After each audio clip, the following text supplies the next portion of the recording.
বাংলাদেশের 64 জেলার সদর হাসপাতালগুলোর এমন এক অবস্থা, সবার আগে এই হাসপাতালগুলোকে আইসিইউতে পাঠানো দরকার। এই হাসপাতালগুলো মানুষকে কি সেবা দিবে, সবার আগে এই হাসপাতালগুলোর সেবা অনিবার্য হয়ে পড়েছে। তথাকথিত কিছু রাজনীতিবিদ ক্ষমতার অপব্যবহার করে যদি আমার প্রজন্মকে, সন্তানদেরকে ধ্বংস করার উপক্রম তৈরি করে, মনে রাখবেন আপনি বিএনপি করতে পারেন, ক্ষমতাসীন দল হতে পারেন, আপনার সন্তান এই মাদকের করাল গ্রাস থেকে বাঁচবে না। আমাদের ঐক্যবদ্ধভাবে এই সিস্টেমের বিরুদ্ধে দাঁড়াতে হবে। কোন সিস্টেম?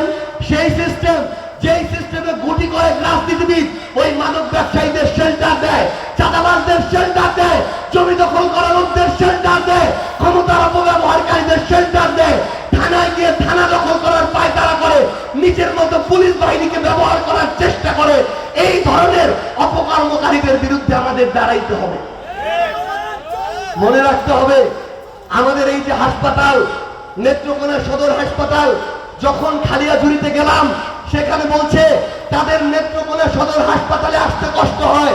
কিন্তু আপনারা চিন্তা করেন তো, এই নেত্রকোনা সদর হাসপাতালের এমন অবস্থা, বিল্ডিং থাকলে বেড নাই, বেড থাকলে ডাক্তার নাই, ডাক্তার থাকলে নার্স নাই, নার্স থাকলে ওষুধ নাই, ওষুধ থাকলে দেখবেন সেবাটাই নাই। বাংলাদেশের 64 জেলার সদর হাসপাতালগুলোর এমন এক অবস্থা, সবার আগে এই হাসপাতালগুলোকে আইসিইউতে পাঠানো দরকার।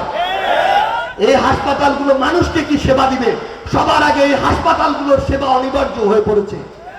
আমরা এমন একটা সিস্টেম চাই, স্বাস্থ্যমন্ত্রীরা যেখানে ডাল খেয়ে দেখবে না, খাবার খেয়ে দেখবে না, স্বাস্থ্যমন্ত্রীরা কোন একজন ডাক্তার, নার্স, কর্মচারী যে রোগীদের সামনে এক একজন জমিদার হয়ে ওঠে, তারা যদি রোগীদের সাথে দুর্ব্যবহার করে, তাদের বিরুদ্ধে ব্যবস্থা নেওয়ার মতো তারা তাদের সাহস দেখাবে, জবাবদিহিতা দেখাবে।